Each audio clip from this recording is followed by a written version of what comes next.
actor Jackie Gleason, well known for his role in The Honeymooners, was interviewed on Long John Neville's radio program November 16, 1958, by a man named Jack, last name unknown. And Jackie Gleason was fascinated with aliens and UFOs. Some people, including Jackie's wife, have claimed that he and President Richard Nixon once viewed the bodies of aliens from a UFO crash at a secret air facility. Jackie Gleason was quoted saying, "I have never seen a flying saucer anywhere personally, but have read published flying saucer literature. Most of this literature is ridiculous, but among the trash, there are some undeniable points that can not be refuted even by the United States government." So we know Jackie Gleason from his classic 1950s TV sitcom The Honeymooners, but apparently he was also quite the UFO aficionado, amassing a collection of over 1,700 books on the paranormal and flying saucers. Gleason even built an impressive UFO-shaped home in Peekskill, New York, and he called his home the Mothership. But perhaps Gleason, thanks to President Richard Nixon, achieved the holy grail of ufologists everywhere because of the disclosure. It's alleged that on February 19, 1973, the two pals, Gleason and Nixon, were playing a round of golf at Florida's Inverray Golf and Country Club when the subject of the former's Jones for UFOs came up. It turned out that Nixon was interested in the subject too, and late that night Gleason got a knock on the door.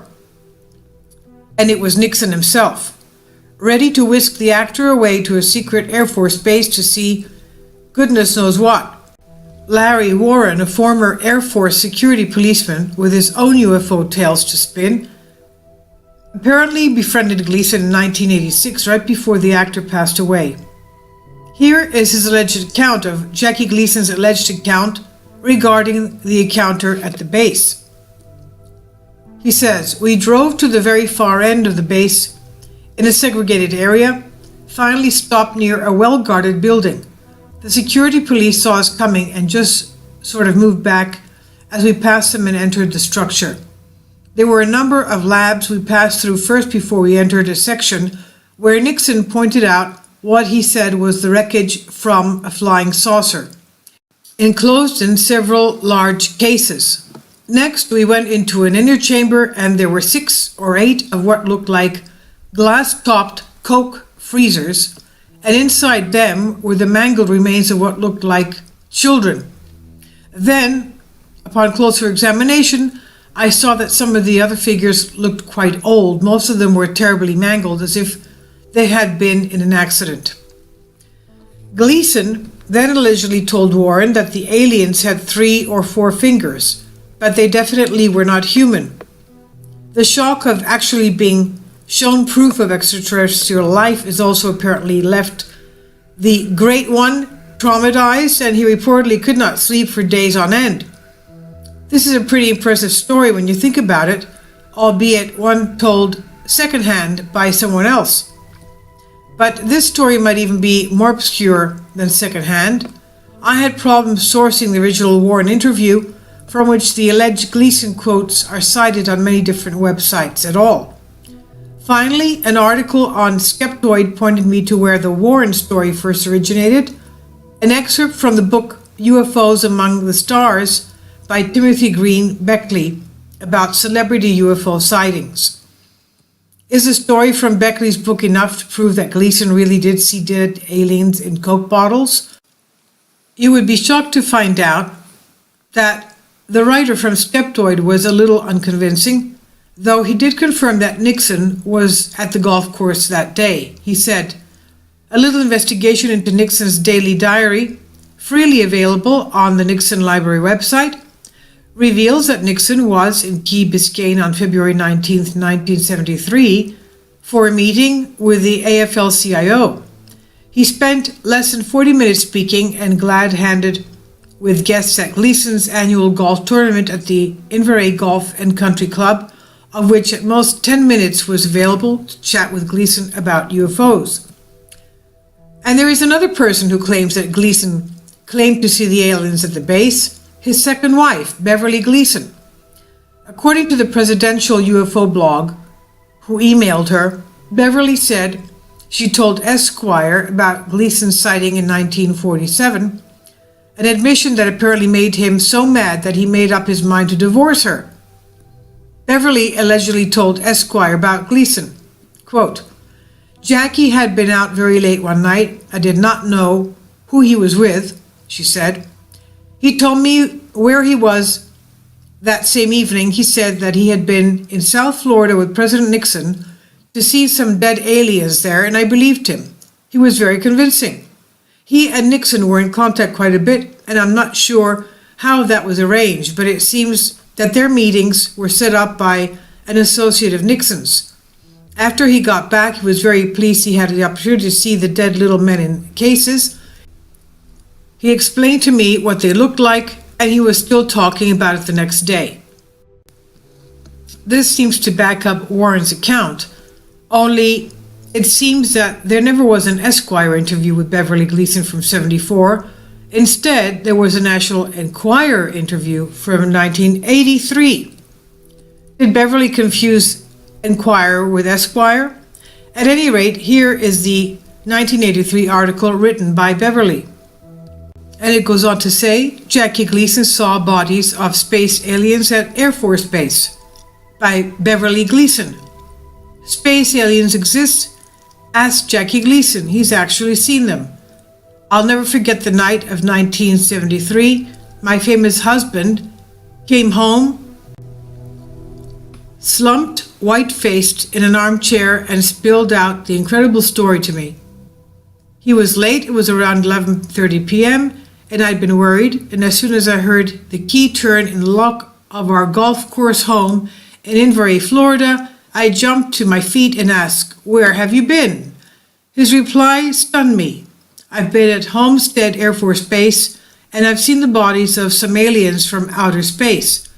It's top secret, only a few people know, but the president arranged for me to be escorted in there and see them. I knew that he and President Nixon were buddies, so that didn't surprise me, but the story that followed was incredible.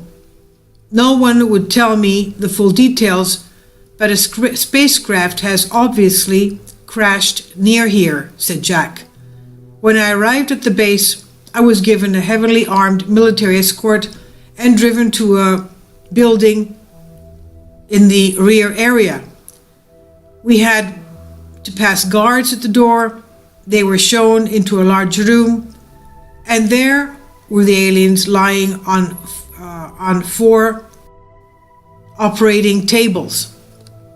They were tiny, only about 2 feet tall, with small bald heads and disproportionately large eyes. They must have been dead for some time because they'd been embalmed."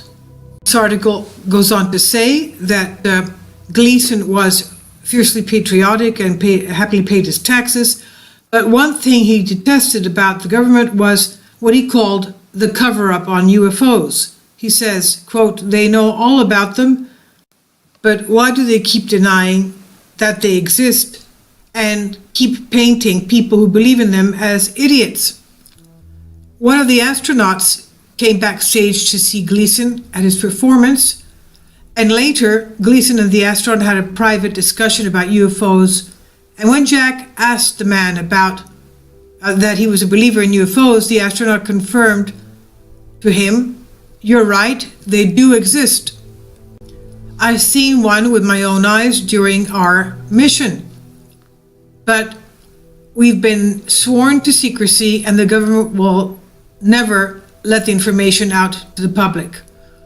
That's the text of the article. Jackie Gleason saw bodies of space aliens at Air Force Base. The most logical question now is, was the Enquirer article the inspiration for the subsequent Warren interview, or did these two separate people really hear the same story from Gleason? And if Beverly Gleason's story is the prime source of the Gleason alien connection, regardless of the veracity of the Warren account, did the man even tell her the truth? Or was he just bullshitting her? Perhaps as an excuse for coming home late on the evening in question, etc. Occam's razor would seem to suggest that Gleason told a made-up story to his then-wife, and then a version of her Inquirer story ended up being retold by Beckley's book. The date of Gleason's supposed trip to the secret base is what makes me pause. 1973. The early to mid-1970s, the epicenter for so much of alien UFO weirdness, while the Great One was experiencing alien disclosure via Nixon. Philip Dick, Robert Anton Wilson, Timothy Leary, the future leader of the Heaven's Gate called Marshall Applewhite, and a number of others were being allegedly contacted or possessed by some sort of alien entities.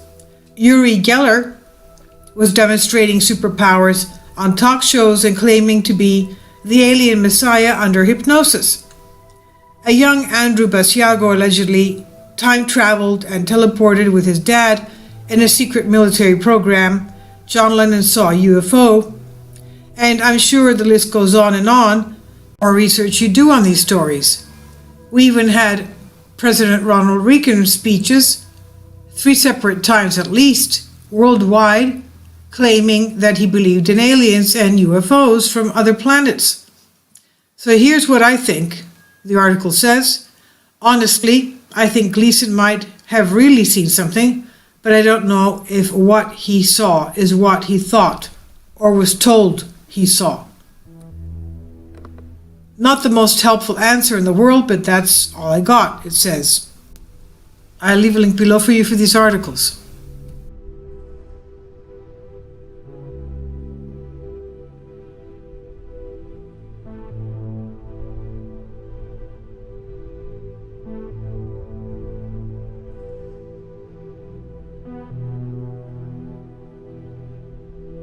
Literature. Most of this literature is ridiculous, but among the trash, there are some undeniable points that can not be refuted even by the United States government. So we know Jackie Gleason from his classic 1950s TV sitcom The Honeymooners, but apparently he was also quite the UFO aficionado, amassing a collection of over 1,000. It's alleged that on February 19, 1973, the two pals, Gleason and Nixon, were playing a round of golf at Florida's Inverray Golf and Country Club when the subject of the former's Jones for UFOs came up. It turned out that Nixon was interested in the subject too, and late that night Gleason got a knock. And Jackie Gleason was fascinated with aliens and UFOs. Some people, including Jackie's wife, have claimed that he and President Richard Nixon once viewed the bodies of aliens from a UFO crash at a secret air facility. Jackie Gleason was quoted saying, "I have never seen a flying saucer anywhere personally, but have read published flying saucer 700 books on the paranormal and flying saucers." Gleason even built an impressive UFO-shaped home in Peekskill, New York, and he called his home the Mothership. But perhaps Gleason, thanks to President Richard Nixon, achieved the holy grail of ufologists everywhere because of the disclosure.